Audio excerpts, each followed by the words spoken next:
Bismillahirrahmanirrahim.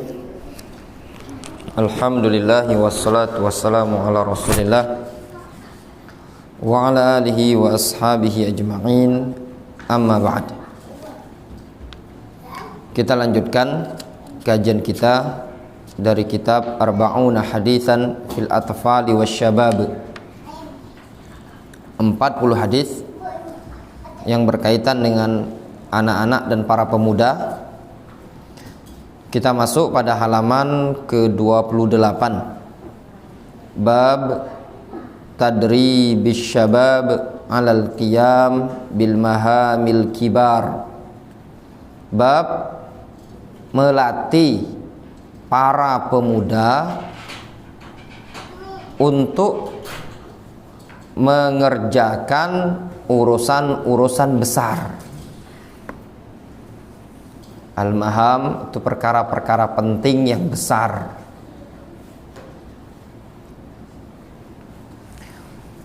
Pada bab ini terdapat faedah dalam dunia tarbiyah, pendidikan terhadap anak-anak, agar melatih, mengajak anak-anak tadi untuk mengerjakan perkara-perkara yang biasa dikerjakan atau dilakukan oleh orang-orang dewasa. Bahasanya di sini tadrib. Tadrib itu latihan. Hal yang demikian ini sangatlah penting. Khususnya anak-anak kita perlu dididik, dibina untuk mengerjakan perkara-perkara yang biasa dikerjakan oleh orang dewasa. Supaya apa? Supaya terbentuk karakter nantinya.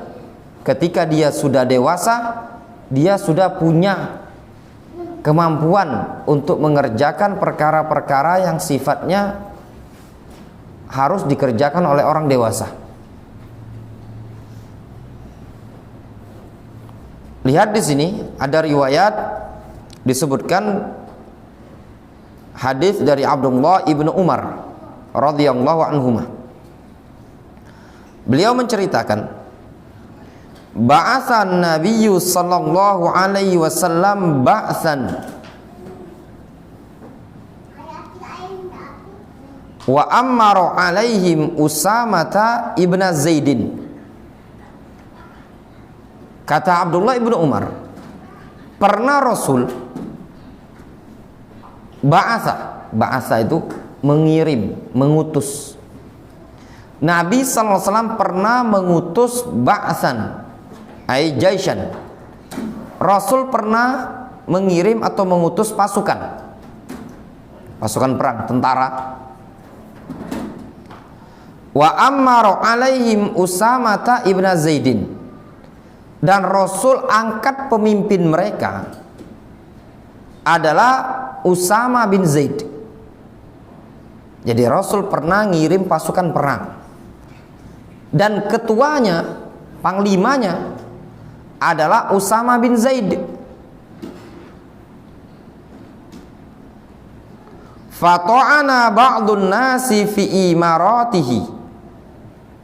Lalu sebagian orang mengkritik, mencela fi imaratihi, tentang kepemimpinan komando Usama bin Zaid.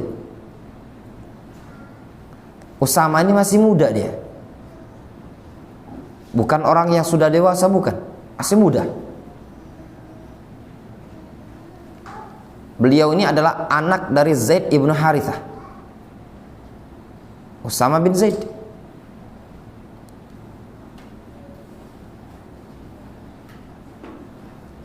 Faqala an-Nabi sallallahu alaihi wasallam.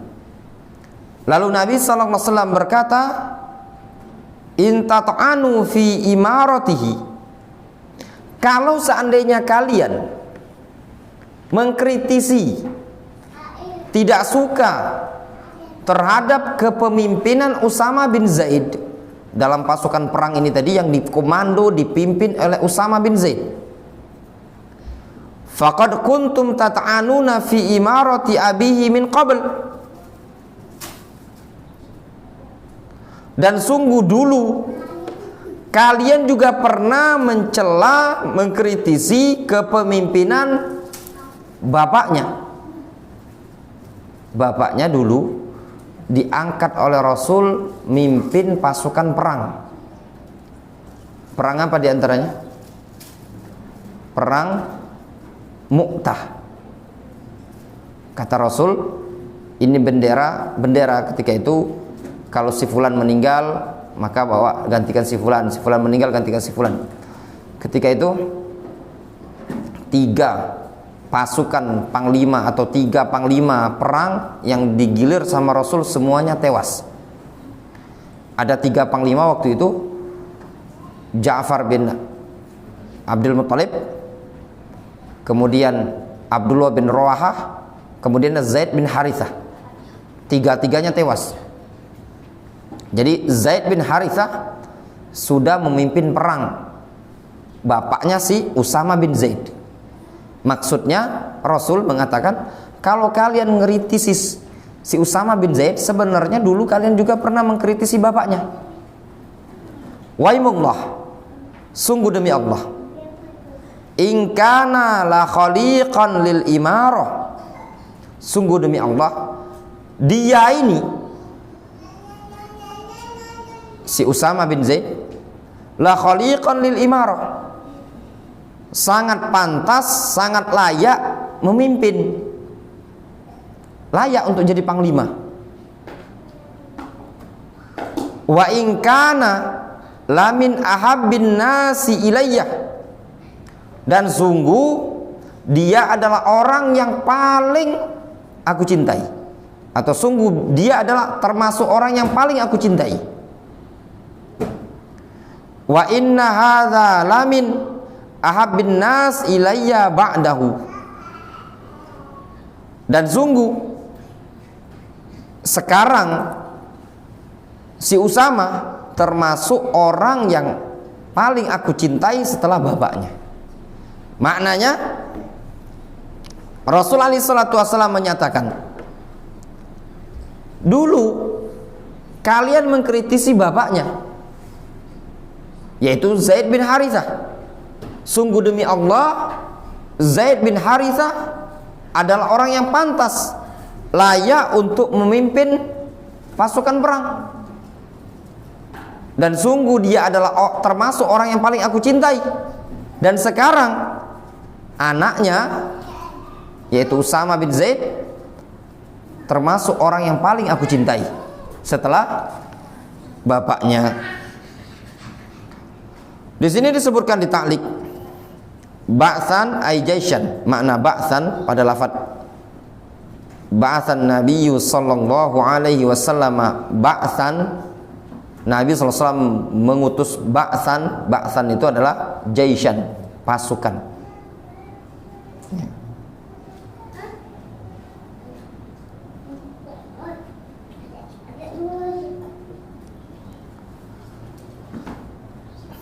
Jaish, tentara, pasukan perang.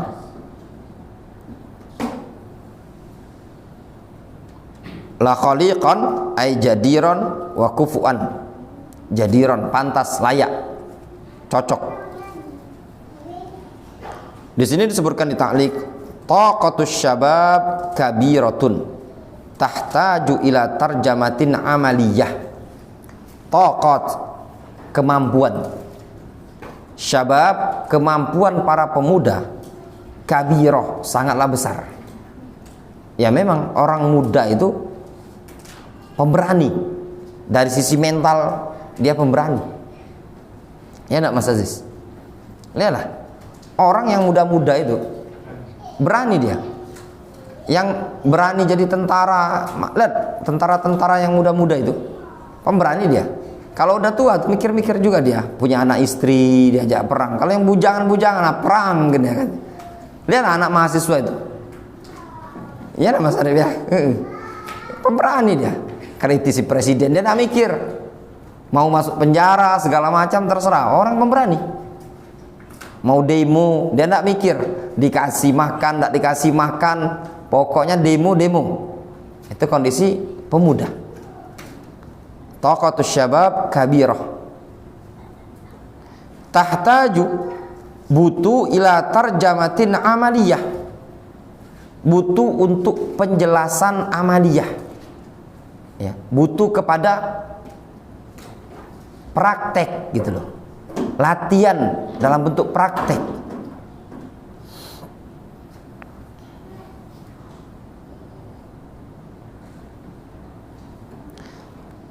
Jadi kemampuan skill lah ya, skillnya anak-anak muda itu sangat besar.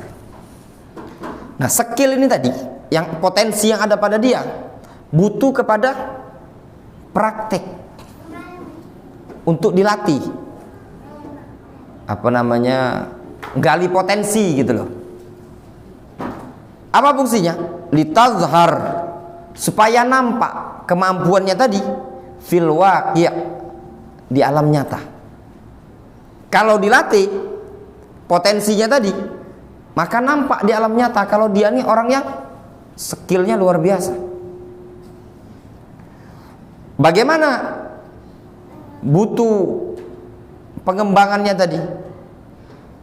Wadzalika bitadribihim alal maham al yasirah. Nah, untuk nampak, supaya nampak skillnya tadi, potensi para pemuda tadi di alam nyata, maka butuh ke tadribihim, butuh kepada melatih mereka, butuh untuk melatih mereka alal maham al yasirah, pada perkara-perkara penting yang sifatnya ringan. Orang kan kalau biasa dilatih dari perkara-perkara besar penting tapi ringan, dia akan nampak. Contoh misalkan pemuda umur 16, 17, kalau digali dia potensinya, dia misalkan punya potensi renang, ya enggak? Makanya yang dicari itu kan anak-anak muda kan, atlet itu kan yang dicari dari anak-anak muda. Lihatlah, cari atlet yang anak muda, cari polisi anak muda, TNI anak muda, semuanya yang dicari anak-anak muda. Karena anak-anak muda ini tadi potensinya besar.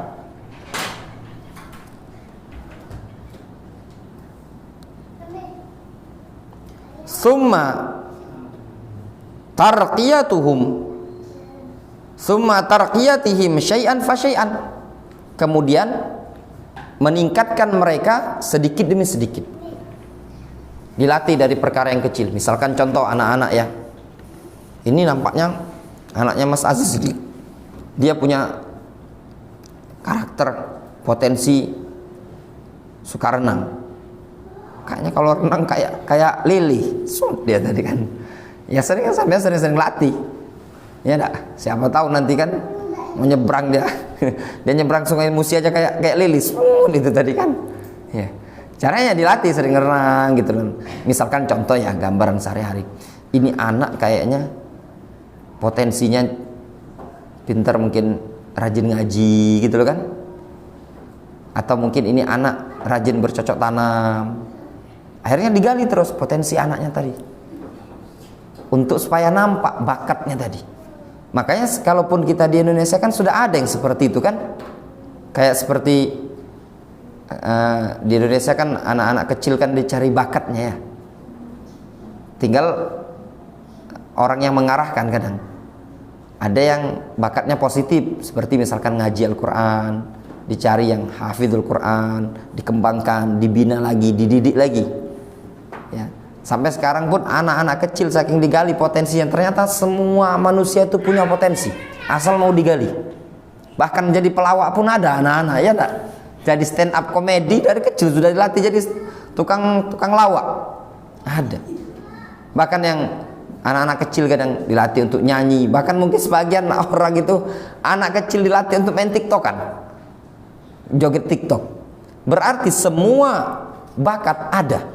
Tinggal orang tuanya mengarahkan kepada bakat yang positif atau bakat yang negatif.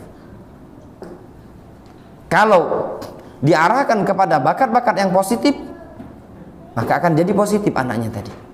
Itulah yang digambarkan oleh Rasul alaihi salatu wassalam, tarbiyatun hasanah. Ya, tatkala Rasul alaihi salatu wassalam menyebutkan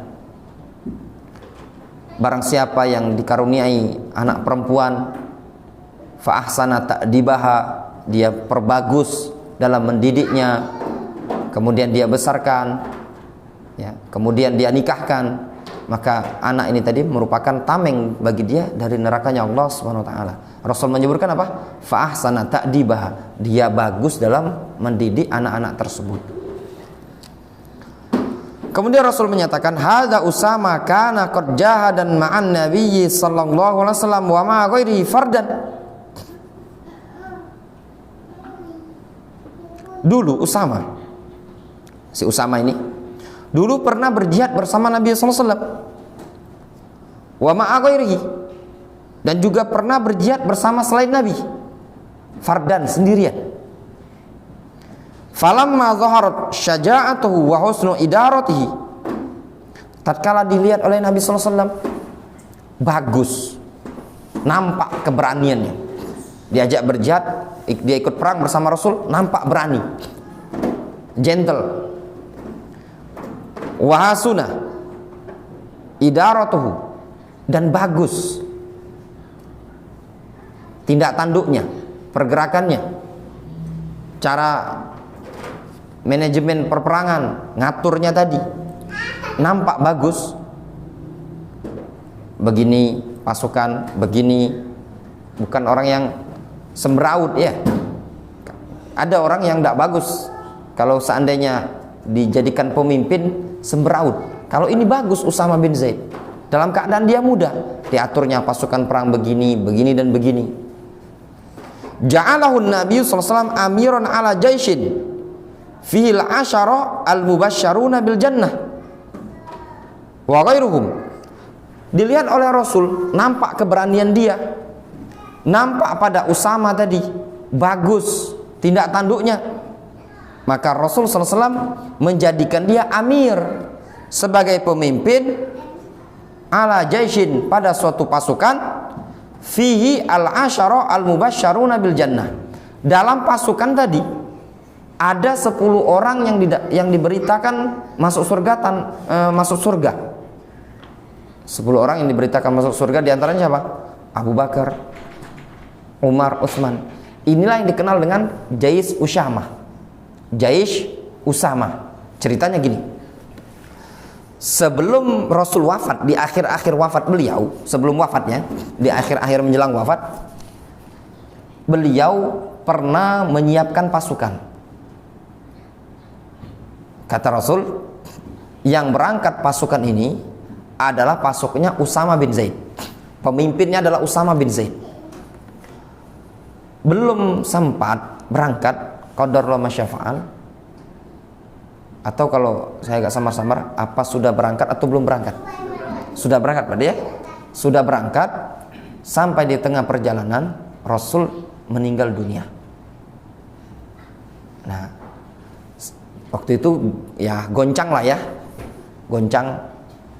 Ada yang bilang pulang aja lah, Rasul sudah meninggal. Akhirnya dari Abu Bakar, ketika Abu Bakar, karena Rasul meninggalkan Senin, hari Rabu Rasul baru dikuburkan. Beliau belum dikuburkan dari hari Senin itu sampai Rabu, bukan dikarenakan nunda, tapi mereka lagi kalut. Ini gimana masalah pasukan perang, terus masalah kepemimpinan kota Madinah dan yang lainnya, mereka enggak konsentrasi mau ngurusin jenazah waktu itu. Dan juga mereka bingung, kalau ini ada jasadnya Rasul, mereka masih segan. Akhirnya hari Rabu Rasul dimakamkan, diangkatlah Abu Bakar menjadi pemimpin. Di antara programnya Abu Bakar mengatakan, sungguh demi Allah, kalaupun seandainya anjing-anjing kota Madinah menarik baju-baju atau rok-roknya para wanita kota Madinah ini tadi, ana tidak akan menarik pasukan yang telah dipersiapkan oleh Rasulullah SAW, yaitu pasukan Usama bin Zaid. Ringkasnya, pasukan Usama bin Zaid tetap maju. Waktu itu pasukan Usama bin Zaid akan memerangi Ahlul Riddah. Jadi gini, waktu itu ada orang yang ingin murtad, dipimpin oleh Musailamah Al-Kadzab. Ini di akhir-akhir pemerintahnya Rasul di Yamamah. Usama bin Zaid diutus oleh Rasul untuk perang di sana. Kemudian Abu Bakar As-Siddiq ketika di zaman beliau tetap melanjutkan pasukan tersebut untuk memerangi orang-orang Ahlul Riddah. Karena banyak yang murtad, diantaranya waktu itu ada yang tidak mau bayar zakat dan yang lainnya. Sehingga dengan adanya pasukan Usama bin Zaid ini tadi, orang-orang pun gentar. Ya. Aidon, anta ayyuhas syabab, engkau wahai pemuda, darrib nafsaka ala khidmati dinika wa ummatika wa mujtama'ika. Engkau wahai pemuda, darrib nafsaka, latihlah dirimu, ala khidmati dinika, untuk mengkhidmat agamamu, wa ummatika, dan umatmu, wa mujtama'ika, dan masyarakatmu, wa naf'il akharin ma'a ta'allumil ilmi wal maharat, dan latihlah dirimu untuk memberikan kemanfaatan kepada orang lain dengan dibarengi belajar ilmu dan berlatih. Mananya seorang pemuda, kata penulis buku ini, latih untuk mengkhidmat agama, melayani agama, punya peran penting dalam agama ini tadi. Seperti Usama bin Zaid, dia seorang pemuda namun dia punya peran berjihad. Ya, anak-anak muda tidak masalah, kita latih punya peran dalam agama, misalkan dalam penyebaran ilmu, dalam dakwah, apa yang dia mampukan untuk mengembangkan dakwah ini tadi. Mungkin dengan cara bagikan buletin atau bagikan buku. Litartaqi ila rajulin azim, supaya engkau nanti akan naik, meningkat menjadi seorang yang besar. Jadi sebelum muncul orang yang besar, orang itu dilatih dulu dari kecil. Dinyatakan oleh seorang penyair, walam ara fi uyubin nasi aiban kanaksil qadirina 'ala tamami. Kata seorang penyair, walam ara fi uyubin nasi aiban, aku tidak pernah melihat suatu aib pada cacatnya umat manusia. Kanaksil qadirina 'ala tamam, seperti kurangnya atau lalainya orang-orang yang mampu untuk menyempurnakan. Maknanya kata penyair ini, aib yang ada pada umat manusia tidak aku anggap aib. Ya, tidak aku anggap aib. Semua orang pasti punya kekurangan kan. Itu aib wajar. Namun aib tersebut tidak setara, tidak sama dengan kelalaian orang yang mampu untuk menyempurnakan. Orang yang mampu untuk melakukan hal yang sempurna, namun dia lalai, tidak mau melakukannya. Contoh misalkan, seseorang tidak bisa baca Al-Quran, atau dalam artian dia baca Al-Qurannya terbata-bata, itu aib bukan? Aib. Namun yang seperti ini, walaupun aib, kata penyair, bukanlah aib menurutku. Namun yang aib tadi apa? Yaitu tatkala naksil qadirin, kurang perhatiannya orang-orang yang mampu untuk melakukan sesuatu yang sempurna. Dia mampu untuk melakukan sesuatu yang sempurna, namun tidak dilakukan. Inilah merupakan aib yang hakiki. Jadi kalau orang berupaya untuk melakukan sesuatu yang baik, namun terdapat padanya aib, itu sebenarnya bukanlah aib. Kegagalan, kesalahan bukanlah sesuatu aib, karena ada upaya untuk memperbaiki. Namun aib yang hakiki adalah tatkala dia mampu namun dia tidak mau melakukannya. Ayo ikhwah para jamaah yang dirahmati oleh Allah Subhanahu wa taala, disebutkan dalam hadis ini terdapat beberapa faedah yang bisa kita ambil. Yang pertama di sini disebutkan Nabi sallallahu alaihi wasallam biasa ngutus pasukan perang untuk menyerang musuh. Nah, pasukan perang yang Rasulullah SAW tidak ikut padanya disebut dengan istilah sariyah. Bahasa Arabnya sariyah. Jumlahnya itu biasanya tidak terlalu banyak.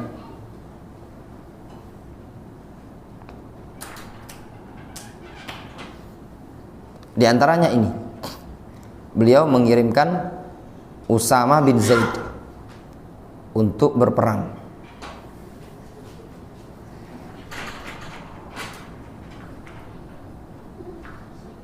Kemudian faedah yang berikutnya,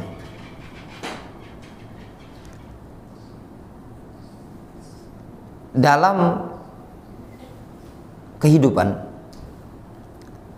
tidak lepas yang namanya ada saja yang mengkritik, ya kan? Ini hadis tasliyah bagi kita, hiburan bagi kita dalam kehidupan ini tadi. Contoh misalkan, Mas Aziz ini paling berapa sekarang, umur 30 atau 31 Mas ya? 31. Tahu-tahu misalkan diangkat jadi manajer. Amin, mudah-mudahan Mas ya.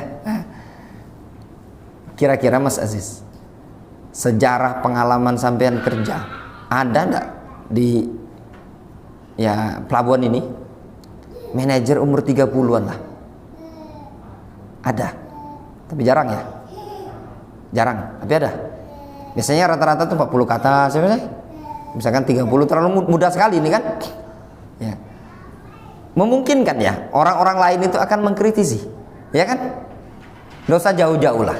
Kadang seseorang yang muda ketika naik dikasih jabatan, otomatis yang lain itu dia masih bocah, kemarin kerja baru 3 tahun, apa ngerti dia, iya kan?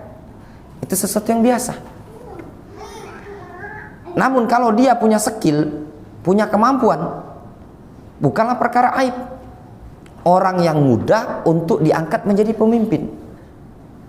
Di sini Usama bin Zaid diangkat oleh Rasul. Beliau tidak meminta jabatan sama sekali. Beliau diangkat oleh Rasul, pandangan Rasul beliau orang yang layak. Dalam keadaan beliau masih muda kan? Yang dipimpin oleh beliau ketika itu orang-orang yang lebih tua, lebih senior dibandingkan beliau. Ternyata ada yang mengkritisi. Masa orang seperti ini diangkat menjadi pemimpin kami? Sesuatu yang manusiawi, normal kan, dalam kehidupan umat manusia. Nah, dari sini bisa kita ambil faedah di zaman sahabat, ya, pro dan kontra itu sesuatu yang biasa. Apalagi di zaman kita ini tadi, namanya manusia. Tidak ada seseorang yang hidup di tengah-tengah masyarakat ini tadi tidak terjadi yang namanya pro dan kontra. Masing-masing kan punya pandangan tersendiri. Kemudian faedah yang berikutnya,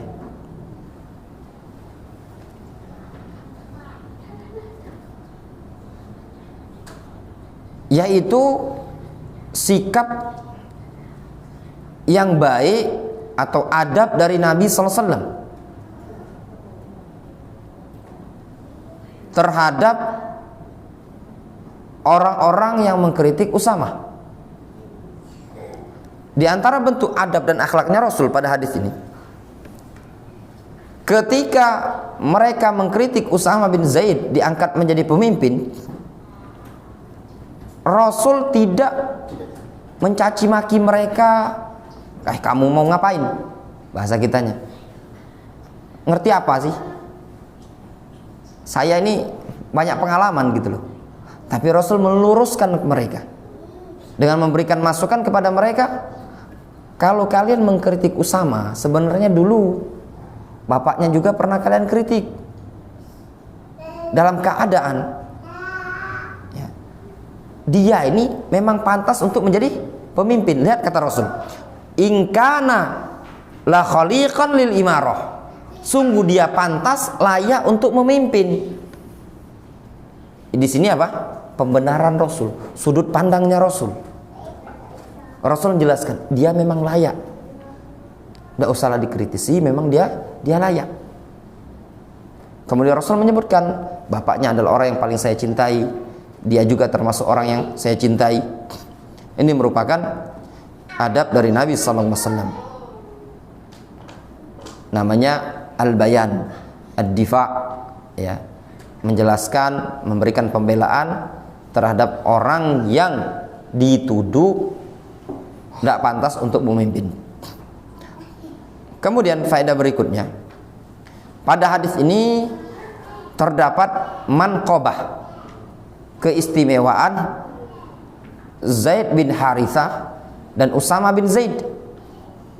Sisi keistimewaannya, dia adalah orang yang dicintai oleh Rasul. Rasul mengatakan, wa in kana la min ahabin nasi ilayya, ya, sesungguhnya dia, bapaknya, termasuk orang yang paling aku cintai. Begitu juga dia, si Usama ini tadi, la min ahabin nas ilayya, termasuk orang yang aku cintai juga. Ini menunjukkan apa? Usama bin Zaid termasuk sahabat yang dicintai oleh Rasulullah SAW. Orang yang mendapatkan kecintaan Rasul itu luar biasa, menunjukkan rekomendasi dari Nabi SAW kalau beliau mencintai Usama bin Zaid. Kemudian faedah berikutnya yang bisa kita ambil dalam hadis ini, berkaitan dengan kepemimpinan. Ya. Di sini Usama bin Zaid tidak meminta kepemimpinan perang sebagai panglima, namun beliau diangkat oleh Rasul. Yang demikian ini, kalau seseorang tidak minta namun dia ditunjuk, maka boleh diambil. Namun kalau dia minta, tidak diperbolehkan. Rasul SAW menyatakan kepada Abdurrahman bin Samurah, ya Abdurrahman, la tas'al anil imarah. Wahai Abdurrahman, jangan engkau minta jabatan kepemimpinan. Rasul menyatakan, kalau engkau diberi, wa anta alaiha, kalau engkau diberi pasti engkau akan dibantu. Namun kalau engkau meminta, wukilta ila nafsika, maka kepemimpinan tadi akan diserahkan kepada dirimu sendiri. Maknanya dia sendiri yang akan ngurusinya, tidak dibantu oleh Allah SWT. Namun kalau dia diberi tanpa dia minta, Allah SWT akan membantu urusan-urusan dia tadi, apapun jabatannya, entah jabatan kepemerintahan, entah jabatan di suatu pekerjaan, tidak perlu minta.